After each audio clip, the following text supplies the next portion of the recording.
You know I'm right. The podcast that uncovers the origin stories of some of the biggest names in sports, media, entertainment, reality TV, entrepreneurship, and so much more. Nick Durst here, along with Joe Calabrese. And Joe, we are very excited about our guest today.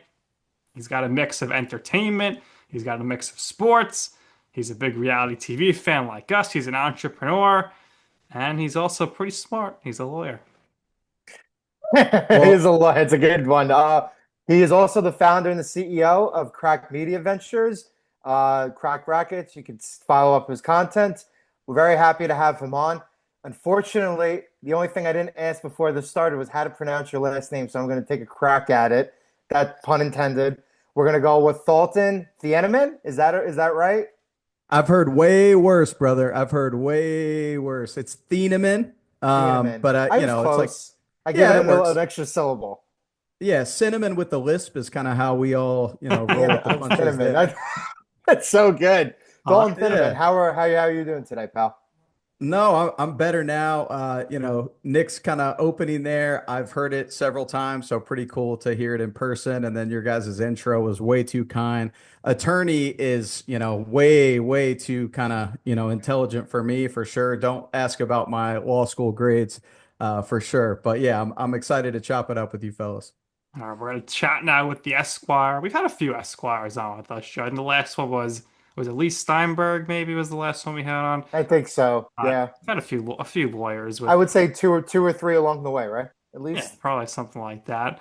And the thing is, like all of them are like their main thing is not like practicing law these days. So it's interesting how I guess everyone tries to run for the hills. But Dalton, you got a lot going on with your companies, your media stuff. I'm curious, when you wake up in the morning, or maybe not even in the morning because you have a newborn, so you're probably just up all night. But what's that first app you go to check on your phone? Oh my gosh, yeah. Well, so yeah, you hit the nail on the head. My wife and I just had our newborn Isla, who turns 3 months on Thursday, and so I typically, it's way worse for the moms though, man. Oh yeah. Father's Day was right here. Everyone's like, kudos. I'm like, for what? It's yeah, the moms are superheroes for sure. But the first app I check, well, I have two phones. So it kind of depends on which one is buzzing. I'm a Twitter guy for sure. Because I think there's a good cross-pollination of sports, political updates there, but then also entertainment. So it's typically Twitter for me. All right. Or X, whatever we're calling it these days. Zero, Z Xbox is X Y fun. Z, whatever. Yeah. That's Joe. That's still our most popular answer when we ask that It question. is. People It's say X is always, dying, but it seems to always be the answer. why it's a quick aggregate. That's what everybody uses it for. It's very, very fast moving. Facebook and Meta, all that kind of stuff is dying out. We'll get to the social media aspect of all of this, a little later on. We want to talk about you growing up a huge tennis fan and tennis player, and obviously a lot of the media work that you're kind of doing now is connected to the sport. But when did you really first start loving tennis? What age was it? Who got you into it? Who were some of the players at the time who you were into watching? And how'd you just get into it overall? Yeah, yeah. Well, so that's always an interesting question that I get because a lot of people think, tennis players are lifelong tennis players typically. It's like golf, like your country club sports. I am not one of those. I do come from a big tennis family, but I'm the oldest of four boys in southern Indiana, right across the river from Louisville, Kentucky. And we played every single sport in the book. Basketball, obviously being an Indiana guy, go Pacers. I hate to say that to this this group, but we played basketball, football, baseball, you name it in the backyard. And the only reason that I got into tennis frankly, is because I got cut from the basketball team my freshman year of high school, and I was forced to be like, "Holy cow, I'm not going to be, the white Allen Iverson in the league one day like I thought." Wow. So I picked up tennis out of necessity, and got on this path as a result. and played tennis, won a couple state championships as a team collectively in high school at Saint X in Louisville, which is kind of they call it the X Factory because we have NFL players, we have Justin Thomas on the golf side, but we win state titles in swimming and diving and tennis, so it was super competitive. But from there, fast forward to 2017. And at that point, I'm 25 years old in law school, and I'm looking around, the sports scene. I'm playing in an old man's tennis league up here in Indianapolis. And as a big sports fan, like I said, see a huge void in the coverage. Like there, basketball, football, baseball, you see LeBron and Zion Williamson, God rest his soul. Their shoes, what shoes they like, which music they're listening to from eighth, ninth grade. In 2017, Taylor Fritz, Tommy Paul, Francis Tiafoe, Riley Opelka, Noah Rubin, these guys are like not only competing for junior slams, they're winning them. And that was kind of the genesis of Cracked Racquets. So long story short there, but that's kind of how I got into tennis. Why do you think we've gone around 20 years now without a dominant male tennis player? Because why would anybody, from an athletic standpoint, why would they choose tennis? Money. I guess you're right, but it's all about the sponsorship deals, I guess. It's Yeah, lucrative for what? The very top, right? Those That's top it, 8, 10, probably. 12 players. And I mean, you see upsets here and there throughout the years, and obviously the major championships will always generate a lot of money. But in terms of like trying to break through, it's very difficult, right? Does that play a part in it? yeah, the margins are super thin. Coming from a big tennis family, we're all big, tennis players. My Parker, who's the younger, right, below me, he won a state individual doubles title and like could have played D1 college tennis, decided to go to Wow. college at Charleston and kind of live it up a little bit. But then the youngest, Jackson played tennis too, super athletic, but Presley, the youngest, was top 12 to 15 in the country Wow. coming out of school and then played number one at Northwestern in the Big Ten, and could have probably went pro, graduated last year, but was like, man, it's going to be a hard time traveling on the Challenger Tour in the, really tough areas in Europe and South America. And from a lifestyle perspective, I'm not going to choose that. So it's tough.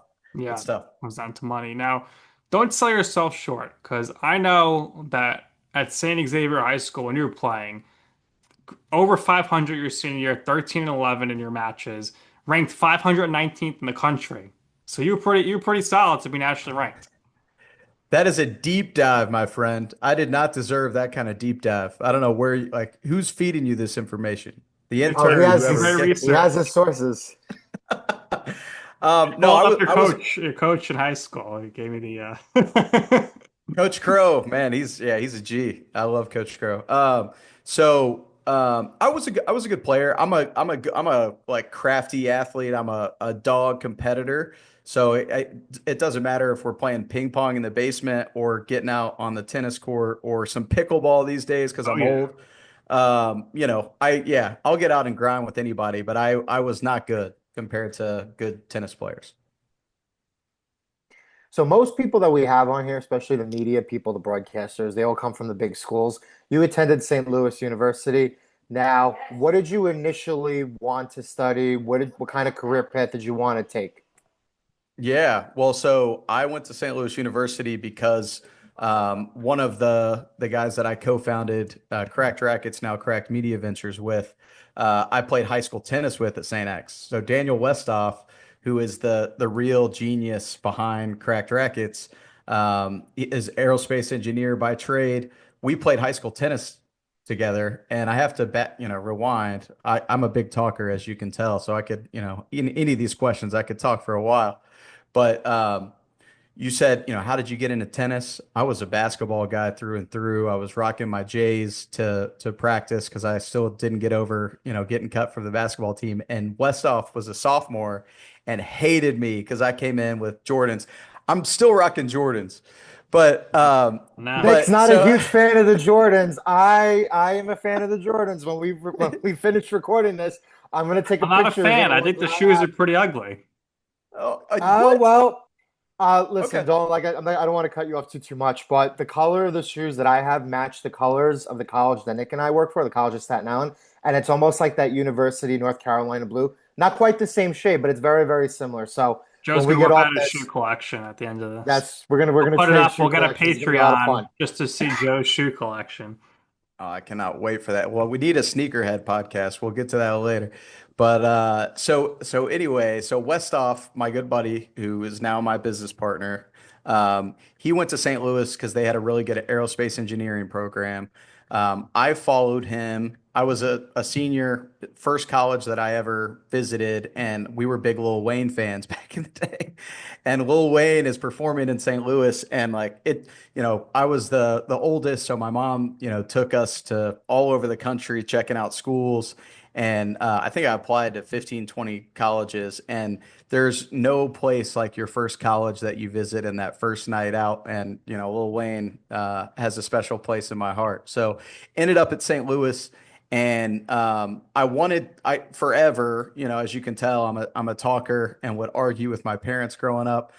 We don't have any attorneys in the family, and they're like, "You're going to be an attorney, like you just kind of have the makeup for it. You're going to argue in the courtroom." So they kind of, put that in my head at an early age. So that was always kind of the game plan. So I studied pre-law and philosophy, double majored at SLU. But the cool thing about SLU was Rick Majerus was there, the legend Rick Majerus. So we had a couple top 25 basketball teams my junior and senior year, which was pretty special. Yeah, it must have been pretty cool going to that with the runs and the tournament and stuff. Nothing like being out of college and your team being good and going into a tournament. So that's something I'll always remember. So you mentioned it. Lawyer was kind of always in your DNA, at least from your family's perspective. So you graduate school and you take the LSAT and you decide to go to Indiana University for law school. So talk to us about the challenges of law school and then the whole process from LSAT through bar exam. Yeah. I actually haven't been asked that question, at least on a podcast. So I like that. So thankfully, at my fraternity at SLU, Phi Delta Theta, we had a good nucleus of like 5 or 6 guys, I believe, that were also going through the process, taking the LSAT. So it was me, Jared Dodd, Mike Johnson, Joe Baldwin, John Flippin. So we had, 4 or 5 guys that were in our nucleus that were going through the process. So I think it was good just getting in a routine, studying for the LSAT that way. But after taking the LSAT, um, I started applying to schools, got into UNC and Vanderbilt. My dream school was Georgetown because was going to go into the political realm and whatever. Didn't get into Georgetown, but held off a year because I still wasn't 100% sure what kind of law I wanted to practice. So I took a gap year. I'm from Southern Indiana, as I mentioned, but I moved up to Indianapolis and worked at a steakhouse. Got my real estate license and kind of felt out life. And the best part about it was I was like, if I'm going to move to the big city, because I'm from Southern Indiana, I had to get Pacers tickets. So I got literal nosebleed Pacers tickets and had a Boo! ball. Yeah, Still, yeah, that's go still a Sirs. sore spot over here. I Boo! know. I keep bringing it up. It's not. I cannot talk about it though. They're in the NBA Finals. It's crazy. I mean, if they win, they win, right? They're down 3-2 as if we're recording this. We don't really give any insight into when we're recording, but I mean, if they win, congratulations. But again, it's still a sore spot. It's that they're down 2-3. No, it's a sore spot that they beat our Oh Knicks. yeah. Yeah, yeah, yeah. That's fair. That's fair. I have one of my good tennis buddies here in Indy is from New York, is the biggest New York fan I've ever met. And we need to like chop it up off the podcast about a certain story about him too. But yeah, the Knicks will be fine though. They're going to be fine. I'm surprised that they fired Tibbs, but Aren't we all? that yeah. But anyway, is it John Calipari that they're going to hire? Oh, I didn't hear that, but that'd be I interesting. didn't hear that at all. They went through a certain They list gotta of go. They have guys. Mike Brown as it's recording. That's their big Yikes. takeaway. That can't be it. I'm a Kentucky fan, basketball and football, and There's a lot of Kentucky ties to the Knicks, as you guys know, so it'd be interesting. He's no way Kentucky he does ties, that. those Nova ties. I mean, Jay Wright is retired, but he was always been connected. So, I mean, I hope they just don't make like a Patino like hire. You know what I mean? Like they need the right guy. Yeah. Jay would be sick. There's no way he's coming back though. I don't think so either. I want our buddy Joe, Jeff Van Gundy, to be the I mean, Jeff Van Gundy, obviously he was great in our childhood, but also because he's been on the show. I have his number. I could text him whenever I want. I mean, that'd be right? perfect. Well, I mean, yeah, Joe, you guys have probably talked about this, but like, people think life is a simulation. If that happens, I'm like unplugging from the Matrix because that would be wild. Oh, you'd be perfect for with our friend Joe. There's a lot of stuff that we got to chop up. The real estate stuff too. A lot of things we got to chop up after the show is done. Yeah. Well, so you guys talked the first question or the question that we got off the rails on was law school. Law So school. I actually I went to law school part time too. So I like not only did I take a year off, once I decided to go to law school because I knew I wanted to be in Indianapolis, I went part time as a staffer at the as a legislative assistant for the Indiana Senate. So I Oh. was working 40, 45 hours a week and then doing night school at IU downtown. And if anyone is considering going to law school, it's my number one piece of advice if you want to be an attorney. Do both. Get law school paid for, get a salary, build a network, get some experience, and like you talk about like figuring out how to organize yourself and like compartmentalize certain things, and just work ethic because you're working that much and then going to law school. That's the best way to do it for sure. And how do you like your steak cooked? Because you mentioned working at the steakhouse. Oh my gosh. Well, yeah, you guys are foodies. Well, so it's There's only one right answer. well, I know the whole Charles Barkley situation, but I would say, yeah, medium rare. Good. Nailed it. Nailed it. Yeah, yeah. That's all Well, right. and Now we can continue this. yeah. Well, I can't, really grill or do any. I try to grill, but it's not my thing. But that's how you have to eat a steak. Yeah. Absolutely. Totally agree. I know a lot of people growing up used to have it well done. When I was very, very young, I had it well done. And then you realize you're eating a hockey Fine. puck. So it's not really too appetizing. That's Charles Barkley. That's what he said on national TV. He needs to get ripped for that. I know he's kooky. He's very, very kooky. All right. Go a little bit off the rails. Let's get back on track over here. Let's talk about working for Market Street Group, right? Some consulting. You joined there in 2016. As of your LinkedIn page, it says you're still there. So you're approaching 9 years now over there. But walk us through the process of getting in, through the door, and then eventually moving up to VP and the position that you're in there now. Yeah. So as I mentioned before, I was going to law school at night as I was a legislative staffer working for two legislators. One was Senator Greg Walker from Columbus, who has been such a great mentor to me, and then also Senator Carlin Yoder up by Elkhart, Indiana, which you guys have probably never heard of, but it's the RV capital of the world. So those two senators, I was really lucky to be, mentored by throughout that process. But then got connected with Frank Short and Michael Solari and those guys. I was actually working. Senator Yoder was the chair of the House or the Senate Roads and Transportation Committee, working on some legislation for CSX Railroads, who still is a client of ours. And so, we met them, ended up leaving the State House to go into the hallway in the private sector with Frank and Michael. Two, great Italian guys who have been, just a godsend to me and took a chance on me whenever I had zero experience and probably was like such a dick too, like, oh, I know it all. But they kind of, I owe the world to them. So I still work at Market Street Group. We have a Rolodex of clients of like, 40, 45 clients in every different sector from, Google to DoorDash to tourism, Butler University, all the way down the line. And I'm a big law enforcement guy. I represent the state police or state FOP and then the police chiefs. So we're like, you ask me about, you wake up and there's, a lot going on and you're covering a lot of different things. This is kind of all I've known professionally since I started working with Mike and Frank, because you're kind of a hired gun covering a lot of different areas. Interesting.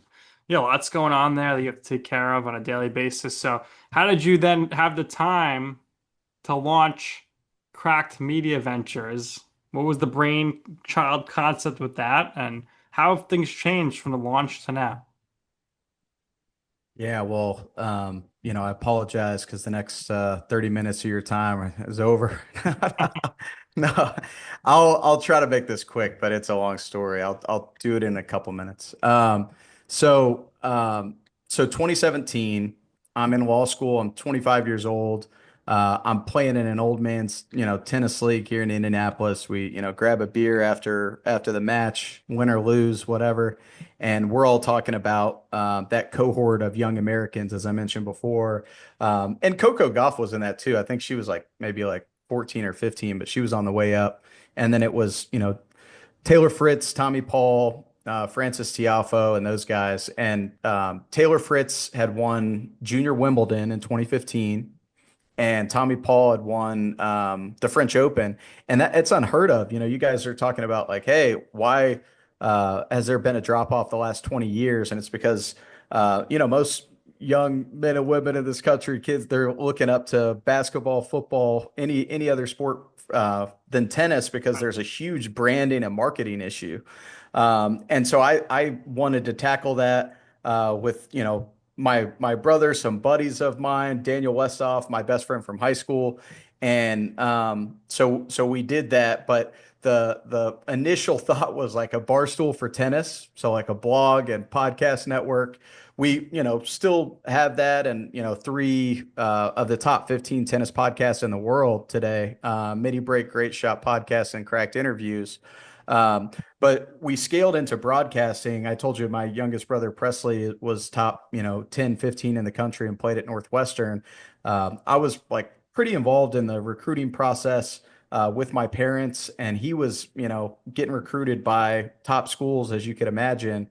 And my mom especially took Presley all over God's green earth for tournaments. So we knew, she was going to be, and we were going to be intimately involved in his college process. So one of the questions that we asked, especially for the schools not close to Indy, were like, how are we going to watch them? What's the streaming? Absolutely floored, fellas, that there was only like, in 2019, 2020, even just a stream, like a grainy camera Yep. stream. No score integration, no commentary, no instant replay, AI, this, that, nothing. So, Daniel Westoff, as I mentioned, we've got the car, and it goes fast, but it doesn't go anywhere without the engine, and that's Daniel Westoff. But my second co-founder, who is the third person in this holy trinity triumvirate that we've got going here. Three-headed monster is probably a better analogy. But so Daniel Westoff, aerospace engineer, smartest dude I've ever met, um, was designing private, jets whenever he took a leap of faith back in 2018 to come on board with us. And then you fast forward another year and a half, and Alex Gruskin takes a leap. He was working for a congresswoman in Michigan, and he came on board in 2020. But I have to go back, so bear with me. So 2017, as I mentioned, we started this whole thing, and 2 months in, now you're probably like, this guy could actually, host a podcast because he can talk. Oof, those first five or six podcasts I did, horrible, horrible. And like, Chris Eubanks, Will Blumberg, Jensen Brooksby, Robert Cash. These are some like we were getting some big guests because people in tennis were like, holy shit, you're asking for an interview? We never get interviews. And these are like big time college and like up and coming juniors. And I'm asking, hey, what's your fitness routine? What's your, dietary routine? Because I was personally interested in that. horrible for the audience and the people coming on. And Gruskin, he's at Michigan, and he's, you know, a one of one unicorn. You guys will have to meet him July 10th at the party. But he is like fanatically passionate about tennis, but he also has a photographic memory and could have went to any Ivy League law school and been an unbelievable, lawyer if he wanted to be. But he hit me up, DM'd me, and was like, "Hey, with all due respect, I love the concept. Your podcast sucks." And I was like, "Oh my!" Like, as you can tell, I'm a pretty, proud man. But I also am like, damn, he's got, I got to. So I was in Wills Trust and Estates Law School, and I'm like, oh man, I gotta. So we're at the, halfway point of the class. I take a call, and Gruskin convinced me in what I thought was going to be a 5-minute conversation. It turned into an hour and a half to hand the entire keys to the franchise face of the franchise, Alex Gruskin, man. He's literally, we go to NCAs now in Stillwater and Waco. That people make custom bobbleheads for this kid. He's so good. So I handed the keys over, and he's run all of our content ever since. That was a lot. Pretty good though. I think the show's gotten better through the years, and it's okay. For some people at the beginning, they're just not really used to it, and like the learning curve with radio, right? It's very difficult to speak, and then to learn to just pause and use the dead air and all that stuff. But again, you improved over time. Uh, Before we started this, we were talking, somewhat about Big Brother. Obviously, Nick and I have the Big Brother connections through the show. Pooch is a friend of ours. He's from Staten Island. So, what's it going to take to give Pooch his own show and work with him there?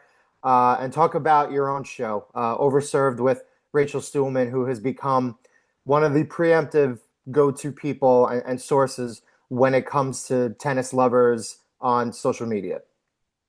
Yeah, well, so Pooch is my guy and has kind of been not as long of a buddy as you guys, because it sounds like you guys go way back, which is hilarious. We, But go, we probably go up as far back as you, which would be like when he was on the show. yeah, 2023, but Yeah. still, I mean, Yeah, a couple Staten years. Island Well, guys. he's also friends with one of my cousin's friends, his younger brother. So I like that's their kind of like group of friends. So when he was on Big Brother, he was like, everybody was He like was a gathered relatable around. guy because like Yeah. he reminded me of Joe because his story was like, my name's Joe. I'm Italian. I'm from Staten Island. I make chicken cutlets with my mom. That was his backstory, and that's Joe right there. That's why I always say, Joe, you're from Staten Island. You're to have a leg up in the competition to go on the show. As we know, You they should. typecast. Do you guys typecast over there at Crack Media? Uh, no comment. No, no. No, but yeah, we'll have to, yeah, I'm gonna text Pooch right after this for sure. But he's been so we started the Bitter Jury podcast, which is our like cracked reality, our reality TV kind of vertical brand. And I think we did that in 2022 because Westoff and I have been long time Big Brother fans, and Westoff is like a live feeder, like he's like a voracious kind of live feeder. And Pooch we hit him up and was I think our first Big Brother guest. But to answer your question, so Rachel Stuhlmann is awesome. She's a St. Louis native. She's easily one of the most big personalities and influencers in the game. Overserved was a huge flop for us, actually. It is no longer going, but Pooch, we're working on a couple things with him actually right now that I can't really talk about. He's Hmm. got me under an NDA because that guy is a Wow. savvy man. How But about that? we've got some announcements coming soon with Pooch, which I'm really excited about. So yeah. I like it, Joe. I do. I like it too. An NDA person. Huh? He didn't strike us as an NDA person. We'll have to look a little more into that. But uh, so my podcast co-host over here is excellent when it comes to doing broadcasting. An excellent interviewer, right?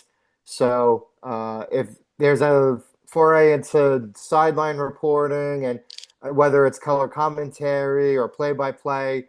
those types of broadcasting opportunities for events surrounding those types of events. Is that in the future here for Cracked Rackets and broadcasting?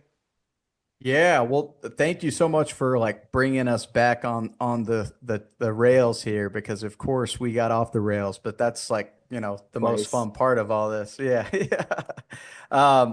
So Cracked Rackets, yeah, blog, podcast. Fast forward to 2019, we go to the National Indoor Championships in Chicago, and no one is there. There's no fans. There's some parents, no media, no sponsors, and we're like, holy cow, we need to like start interviewing, which led to ultimately a multi-year deal with the Intercollegiate Tennis Association, who's like the coaches association, but the governing body of college tennis essentially. And so we're now broadcasting. I think we just did kind of a deep dive on this. We did, I think, 600 events Wow. this year on ESPN Plus. On our YouTube channel, we have partnerships with the ACC, SEC, Big Ten, Big 12, NCAA, and some of the, other conferences. And we're basically, some of the announcements that came out the last couple weeks around Crack Media Ventures, we're basically copying and pasting the broadcast, podcast, merch, events part of our business to all Olympic sports and pickleball. Awesome. Olympic sports are amazing, and just you don't get the coverage for them year after year. You have to wait every 4 years, which is rough. So that's great to hear. Yeah. Well, so your buddy, your co-host about broadcasting, because you teed it up like that, just magically. Yes, we're looking for commentators and analysts. Like we need all. I Like, could be trust your me, my guy, Dalton. I do him, I do I do D1 basketball, baseball, hey, swimming. I well, could be hey, a big match. cracked backboards, cracked bats, cracked volleyball. I mean, there's so much cracked over here that like we're just gonna keep going down the line. I'm gonna send you my reel after It's this. beautiful. I don't I need to love see the this. reel. I'm not like a resume or a real guy. We've had, 39, 40 minutes. You're in. Let's go. All right. Thanks, Joe. Everything You're worked out welcome. here. Divine timing, as Joe likes. He's starting to finally believe in it after all these years. I love it. So Dalton, how does having that law background help you in the sense of growing Craft Media Ventures? Yeah. Well, so, that three-headed monster that I was talking about. Alex Gruskin is our chief content officer. He runs all of the content, everything from audio, video, broadcasting, etc. Daniel Westoff is our chief. Well, he has like 37 hats. I can't even keep up, but he's our chief technical officer and like, leads up our production, and programmed from scratch our cross-court cast remote broadcast software, which is essentially an NFL Red Zone. We can, cover up to 32 sites. Wow. It's a proprietary software that is going to be a SaaS product later this year, but I digress. And then me, I'm kind of the CEO or whatever, but who gives a shit about titles? I'm like the legal, business, marketing, branding, sales. So we all three have kind of our lanes, and we run through them. And I think law school for me was supposed to be a means to an end. Get some checks. Everyone's like, oh, you're an attorney. How credible are you? It's been the opposite for me. Like, I think we talked about this before we started recording, but like, there are a lot of attorneys that have run for the hills because they don't like the other attorneys that they're working with because it's all ego and they think they're Yeah. like the smartest person in the room. And I don't mesh well with that. As you could probably tell, I'm not an ass kisser. But it's been good because I've in the political side, I've seen how kind of the meat is made and the process, where's the money going, why is it going there, and then why laws are made, and it's made me kind of think about it that way, but then also the business side too. So it translates really well. So let's talk about the merchandise aspect of it, selling paddles and rackets. Now, pickleball, which is an extension of the sport, is also now becoming incredibly big. Nick and I, we played. We have a couple of people in our lives who own businesses on Staten Island where you can play. But talk about Ho, ho, so ho. I'm sorry. I have to stop. So Pooch called me on Monday and your guy's boy has a pickleball facility. Give it a plug at least. He has his own at the pickleball facility. Some guy, yeah, some guy at Staten Island our or friend just Danny Graves, Dink The Den. boom. Think Den. The Dink Den. It is located off of South South Avenue. Avenue, off Right the next West to the Shore DMV. Expressway, right next to the DMV. Perfect place for it. You go to the DMV to be miserable, and then you want to get your anger out. You'll wait. Most times of the day are usually booked in advance. I don't know how the business is. We haven't really touched base with him. We'll say in a couple of weeks or so. But the business is great. Nick and I have been there before. Shout out to the Dink Den. We love it. We love being there. Again, with the pickleball explosion at the very, very beginning, I was just like, where did this come from? And then when you play and you see the novelty of it, right, and how accessible it is, right? Because all you got to do is just you could buy a paddle on your own, or if you go to a place like that, that's got all the accommodations. They have the equipment there. They have a license over there, so they have games in the back. They have drinks in the back. They have a trainer's room over there, so they're fully equipped with everything that you need to succeed. It's an amazing place. There are a couple of other pop-up places all over Staten Island where Nick and I are from when it comes to that. But let's get back here to talking about just selling tennis equipment, merchandise, pickleball stuff, right? Talk about the shop aspect of the business. Yeah, yeah. Well, I'll answer your question, and then I have a follow up, of course. But yeah, the merch side is something that we were huge on early days, 2017, 2018, because the way that like this is actually kind of crazy. The way that we survived as a business the first 3 to 4 years and through COVID when the tour shut down was running junior and college tennis events for the USTA and the ITA. And we were running like, we just did all the math on this. It was like 15 to 20 events a year. And so part of that process was, hey, you're spending, as a parent, 75, $80. We'll get you a tournament shirt. And so that was kind of how, we kind of figured out the merch side and like what stood out, what people liked. Frankly, we've been so focused from 2020, 2021, once we got through and the business started taking off on the broadcasting, that merch took a kind of sideline for a little bit just because of bandwidth. And then the last 6, 8 months, we partnered with a vendor that has been really, really good on like shipping and getting it like direct shipping.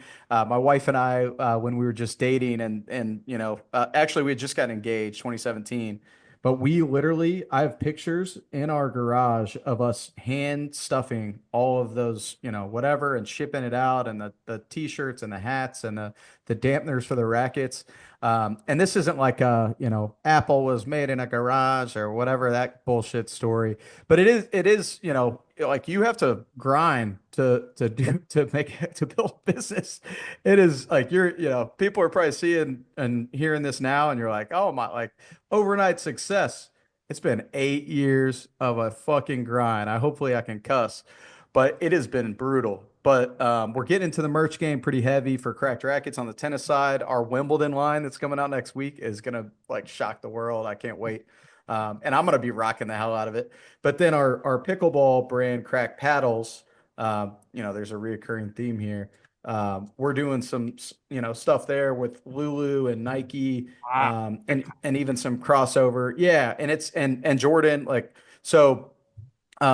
It's coming together. I think, Joe, to your point about the paddles and the shoes and equipment, we haven't fully dabbled in that space, but I do think it's a natural kind of lane for us down the road.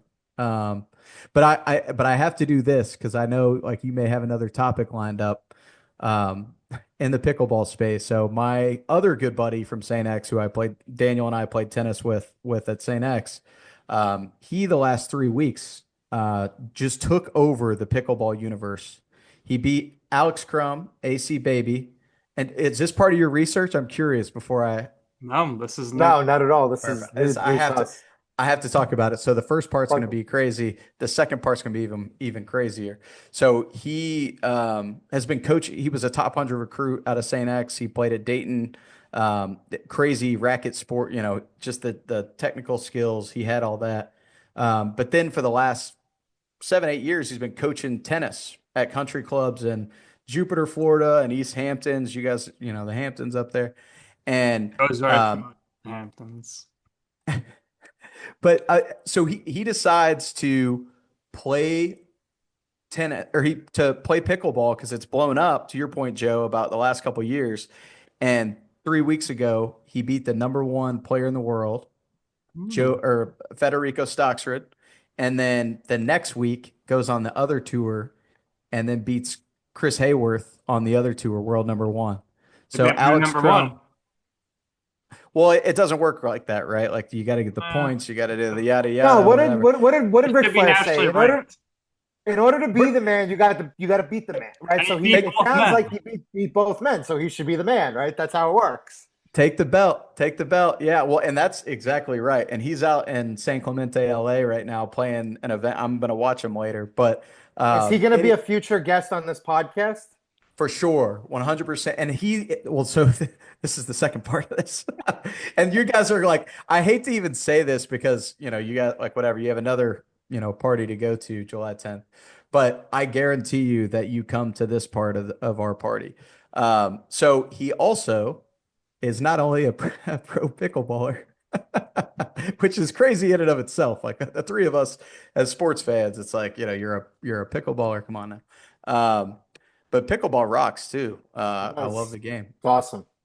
But he also, since we were 14 years old, freestyled and is like that kid in our friend group that every one of us, our buddy raps, man. He's good. He's good. Like John I'm Cena. telling you, he's good, man. He's good. He's good. If you're saying he's good, we believe you. You have no reason to Exactly, lie right? to us. Exactly, right? So, you know, he put out some hits through the years. He ended up his last album in 2023, Just for Fun. Look it up. It's crazy. Is it on You talk, SoundCloud? Where can we find it? this is on well, Spotify, Spotify. SoundCloud. Spotify. You have to go to MySpace and what was it, LimeWire back in the day? Go to MySpace. That's right. LimeWire. No, so he ends up getting 1 million streams on Apple from whatever. But streams these days, it doesn't matter, right? Like he didn't make any money on it. He thought his music career was done. He gets this platform, a couple weeks ago, picks up 15, 16,000 on Instagram in a week. Um, we start a podcast, which we had been planning for 6 months. Everyone thought we just like did it because he did this. We've been talking, we've got shit working all over people, look at the tip of the iceberg, baby. If you're the, captain of the Titanic, you look up there. But the rest of us who are like chess, not checkers, or whatever. So anyway, we filmed a music video at the Louisville Zoo a Hmm. week ago. Nice. And the reason for that is Netflix, the same production company that did Drive to Survive, the Olympic doc, Breakpoint, is following AC because of this. They're doing a pickleball doc that's coming out later this year. I can't really talk about, but good thing we're amongst friends. Now we know And what Pooch was NDA was about. He was gonna be the pickleball doc. Pooch knows. Pooch knows about all this. I've kept him well informed. But so that all happened. But then we literally shot a video at the music or at the Louisville Zoo because AC was like, pickleball is pickleball, but it needs an anthem. Like it needs a song, it needs a jam. Every other sport has Mo Bamba, Tyler Hero, whatever. And so Anna Bright is like one of the top players in pickleball. I think she's like number two or whatever. And she actually interned for Cracked Racquets, small world, in 2018 when she was playing college tennis at Cal. When Of we didn't course even you have a did. bit, we didn't even have a business. It's crazy. And then I find out that Anna Bright is Anna Bright now. And we caught up like a couple weeks ago whenever I was letting her know that my good buddy and now client, Alex Crum, is making a rap song about her. Like just crazy. I'm looking right now, and you guys are gonna have to, whoever's editing this, throw this in. It's called Anna Bright. It's on AC Baby Baby's Instagram. But on YouTube right now, I think we're at 17,000 views in less than 24 hours. And it's got 10,000 plays already too, and they're playing it at the PPA event in LA. Wow. Good So stuff. just this is the crazy so like I'm in the music video too. This is like I'm an attorney. What like my I said this to my parents. They're like, what is this? You're at the Louisville Zoo. There's a bear behind you. What are you doing? And you're playing Oh, an attorney. love it. That's pretty So up. anyway, how did we get here? I don't know, but let's keep moving. That's good So stuff. with Cracked Racquets, it's been quite a ride so far. What's the coolest event you've been able to attend thanks to the company? That's a really good question. This is a cop-out answer because I've been to all three slams except for Australia. But they're like seriously, go to a college tennis match. Ooh. Go to a college tennis match. You're thinking like Wimbledon or US Open with you guys being in New York, like Flushing, all like buttoned up. College tennis is like basketball and like they're or football where like everyone's screaming their heads off. They're like, clinches going crazy. The team runs over. It is electric. And I'm telling you, like without college tennis and our coverage on the broadcast and podcast side, all the rest of this crazy stuff wouldn't be possible.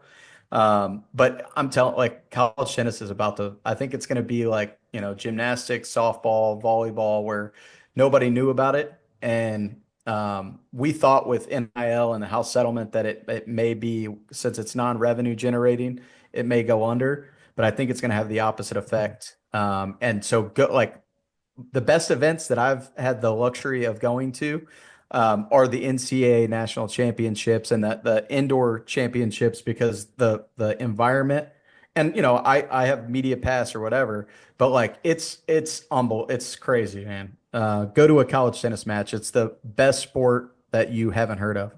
Well, Joe, I guess I'll know soon enough when I start broadcasting for Dalton, and That's I'll be right. experiencing it firsthand. Dalton, in your life, in your career, or everything with Cracked Media Ventures here now, what has been your "you know I'm right" moment? What I mean by that, a time or place so you're gonna pursue something. You ask somebody for advice. They said, Dalton, that sounds like a terrible idea. Don't even try it. It's not gonna work out. You're gonna fail miserably. And you were like, listen, I'm going to go ahead and pursue this anyway. And in the end, you will see why it is that I'm right about this. And I can tell you, I told you so. Oh, easy. And this is like, whenever I found out that I was, going to be in your guys' presence after listen, it's mostly the big brother, You had to be Cedric prepared for this one. And Cam and Chelsea. And yeah, I mean, I listened to all of those. One then was it Matt Sims you guys had on at some Matt point? Sims, yeah. Yes, that's right. So Which, did he? yeah. You talk about us doing your homework. You did your homework. Well, no, I didn't do any. I don't ever do any homework. I just like follow. I'm interested, so I already have listened. So, but whenever I knew I was coming on the show, this is the question that I was most excited to answer. And it's easy. 2019, because 2017, 2018 when we started the business, it wasn't oh we're starting this business. It was like more of a hobby, whatever. And then 2019, I'm starting to, and my wife and I are like putting money into it. And it's like, holy shit, we have to kind of map this out. But we go to the indoor national championships in Chicago. I call my dad after and I'm like, hey, and he's I have a lot of entrepreneur, small business owners in my family. So it runs in my blood. And I always call him for advice on, really anything. But I called him and I'm like, hey, nobody was there. So I'm all fired up. Like we have an opportunity to, take the throne. Nobody, the throne's open. Let's go take the throne. And he's like, oh no, you guys are going to go, you're either, you found gold or you're going bankrupt in 6 months. Um, so, plan accordingly. Do not, hedge your bets here. Um, and we've been blessed to have some coverage in the International Business Times, Yahoo Sports, and Yahoo Finance, which is crazy. People still like read Yahoo, I guess. Um, but then, yeah, the last week or so about the sport or the Crack Media Ventures announcement and getting into the Olympic sports and our remote broadcast software. And like, my dad, thankfully, it's not a, holy shit, I told you so. But that is easily the moment for sure. I love the fact that you had that prepared and ready to go, and it was polished, and it couldn't have perfectly Yeah, answered the one question one any of our better. guests, we won't say his name, but we have him on like three, four times. Every time we ask him, he's never prepared for it. It's like He's like, I've "Is got this my notes new?" right here. I should have thought about this one, he always says. That's the name of the show. Exactly. Right. A lot of people, because, well, that's another thing too. At the very beginning, people thought it was political. And then as you get, like, everybody always asks, you got to be prepared for the question. It's very, very simple. I think the way that Nick outlines it, so I would say the first maybe 100 episodes or so, the first couple years that we did this, Nick wasn't saying the "I told you so" part at the end. So a lot of people were kind of confused on how to answer the question. Then when you started saying the "I told you so," Nick, that's when I think people were like, "Oh, I see what this is," right? Yeah, yeah. Nick, well, so was it political? Like, No, never political. oh, Nothing to do with okay, politics. No. gotcha. Smart And when man. I would wear the shirt out, I would get certain topics and questions thrown my way, and we don't have time for that nonsense here. We're meat and potatoes. We ask about your life. We ask about your career. We ask We about your did talk about background. We me. do We some talked fun about things. steak already, so you're not wrong. Yeah, we're not wrong. But anyway, Dalton, this was really, really great. Thank you for reaching out to us. Thank you for coming on, scheduling some time. We hope you enjoyed yourself. Feel like you liked the questions that we asked you. Feel like you had a great time. And again, there's more stuff that we could talk about after this is over. So you did your homework. You know how this ends. All we do is we go give our guests the last words. So whatever else you would like to share or promote for yourself personally, by all means, go ahead. We wish you the best of luck moving forward. Again, we have a couple of things to talk about after the show is over. But let's end this by saying where could we find everything, and what else do you have going on moving forward? Yeah, yeah, no, I appreciate that. I appreciate the opportunity to chop it up with you guys. It's been a blast. And excited for July 10th. I hate to say that, but we're gonna chop it up in person here Yeah. soon. But yeah, go find us primarily on social media, Crack Media Ventures, Crack Sports, Cracked Racquets, Crack Paddles, yeah, Instagram, Twitter, YouTube, do people go on the internet anymore? We've got a website too. But yeah, go find us. We've got a lot of content flowing out there. And yeah, thanks for the support and love. Well, this has been a lot of fun. Wish you nothing but the best moving forward. Thank you for your time. We'll see you soon, or maybe as of this recording being aired, we have already met up. But Dalton, this has been great. That's gonna do it here for this episode of You Know I'm Right. For our very special guest, Dalton, for my co-host Joe, I am Nick, and this has been You Know I'm Right.